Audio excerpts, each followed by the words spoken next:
lo cual nos informa, digamos, que los suicidios consumados son escasos, digamos, relativamente, ¿sí? Ahora, si ustedes se fijan, preguntarle a adolescentes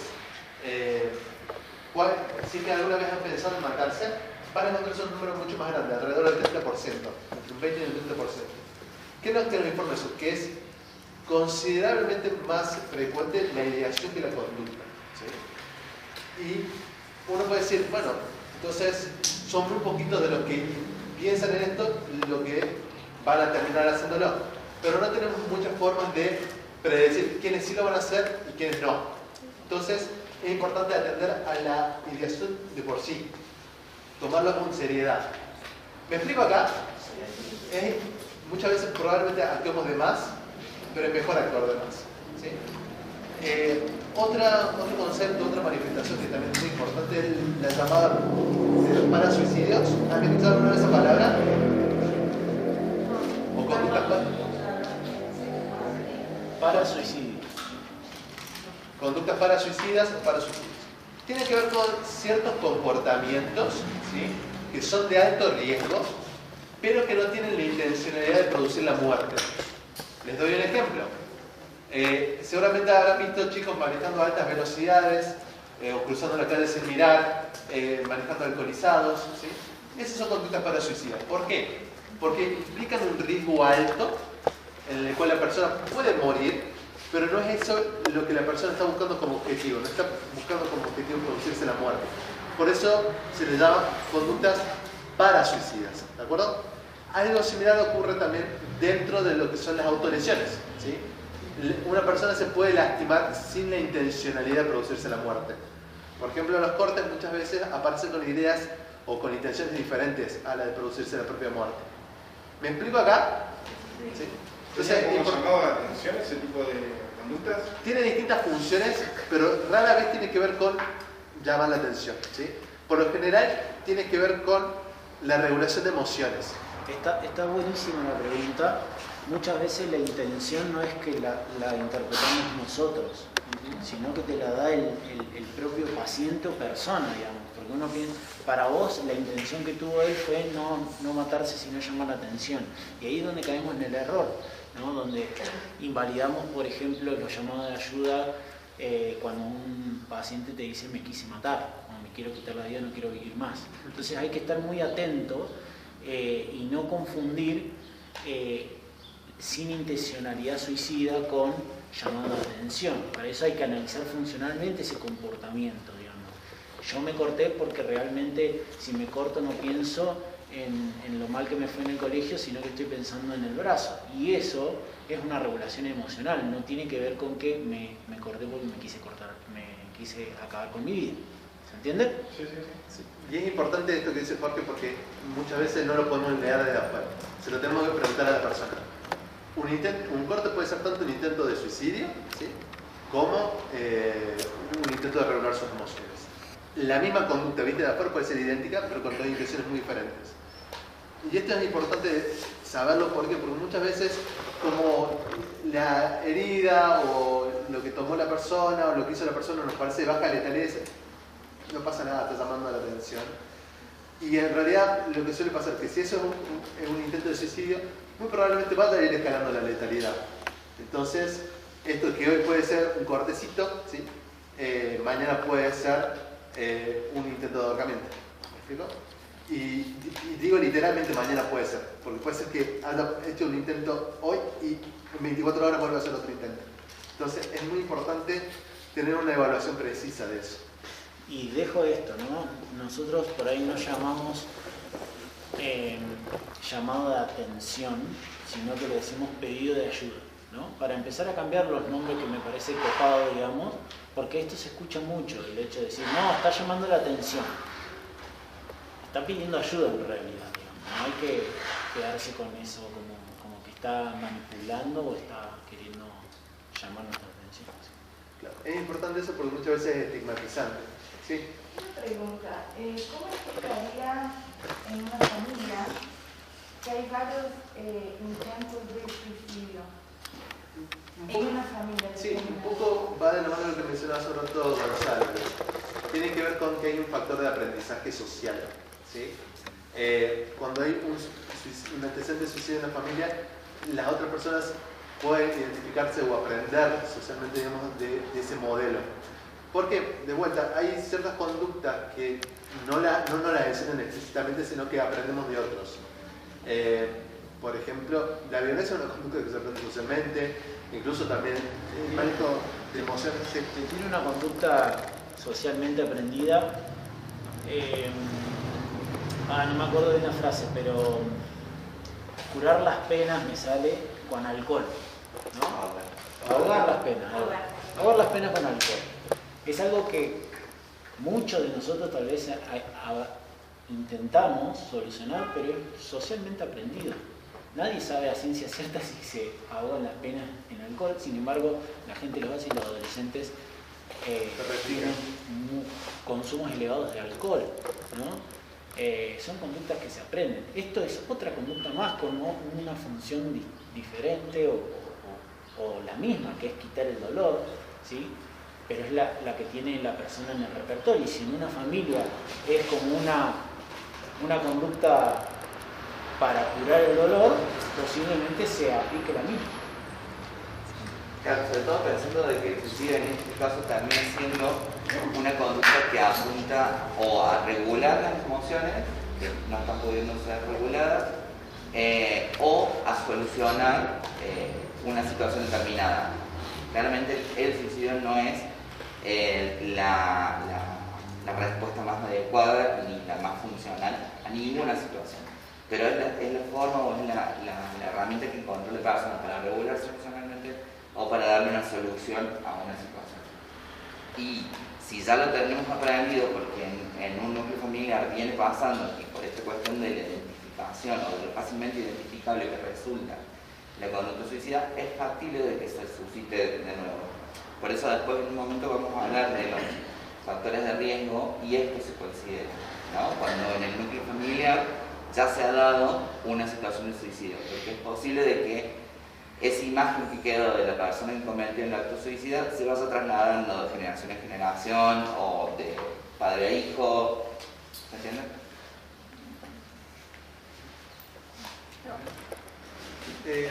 Vamos a hablar un poquito de los mitos que puede haber en relación a la conducta suicida. ¿Han escuchado algo de esto? ¿Sí? Vamos a ver. ¿Alguno conoce alguno que se...? No se escuchó.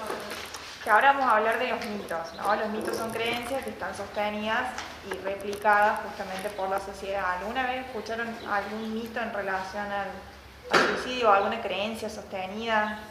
Bueno, perdona, lo que vos decías justamente de llamados previos tiene que ver con eso que se dice que el que realmente lo quiere hacer, lo hace definitivamente. Y en realidad, lo que vos estás comentando, que puede haber situaciones previas que van a llevar en algún momento, ¿no? Pero hay que tener en cuenta.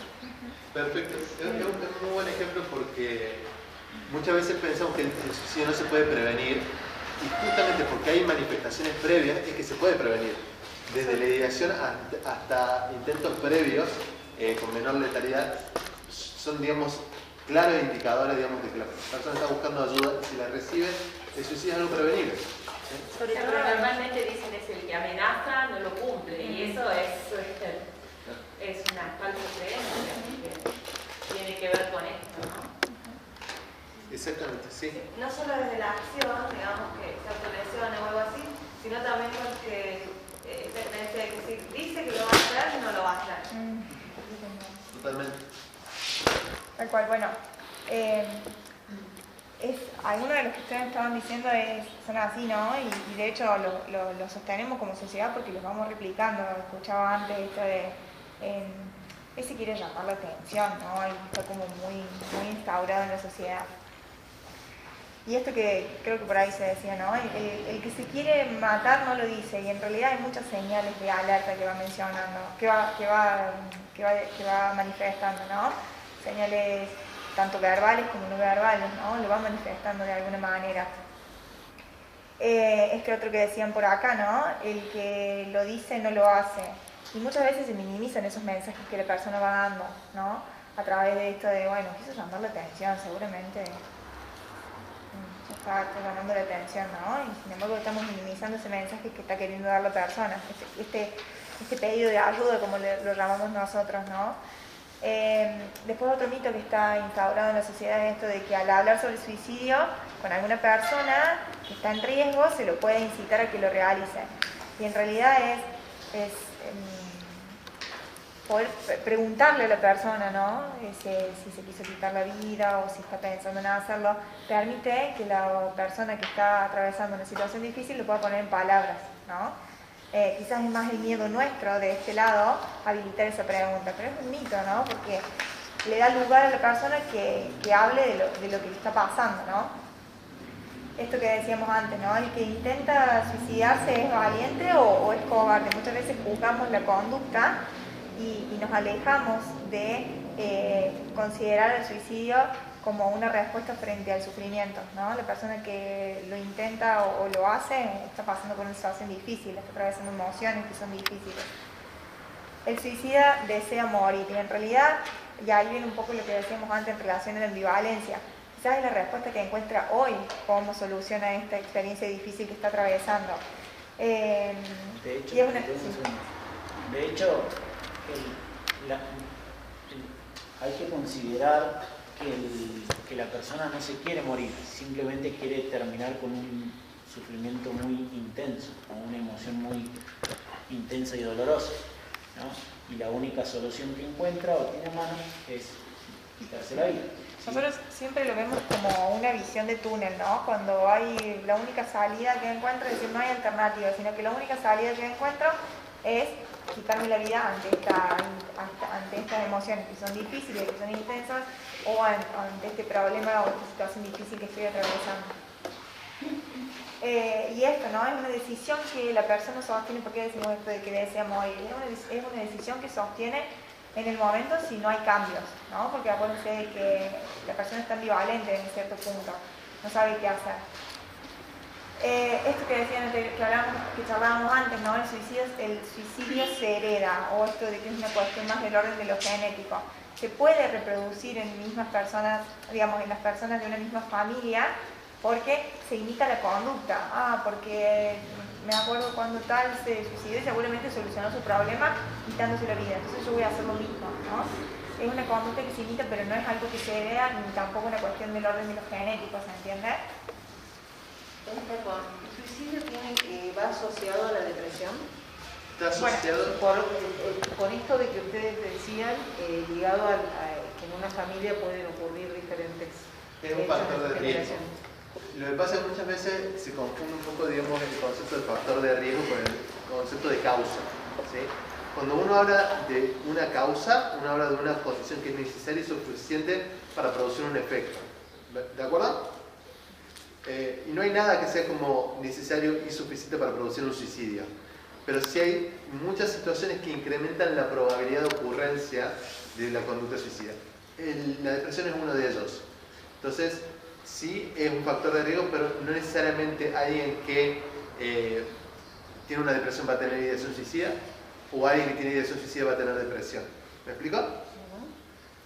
Incluso es bastante frecuente encontrar personas que sienten depresión, pero que incluso hasta tienen miedo a la muerte. ¿Me explico? Pero también es un mito que está sostenido, ¿no? Se mató porque era depresivo. Y en realidad es importante rescatar esto que decíamos al principio, es multicausal, ¿no? El suicidio no tiene una única causa. Puede haber un evento precipitante, un evento que lo desencadene, pero hay que tener en cuenta que son muchos los factores, es decir, nunca hay una sola causa, ¿se entiende?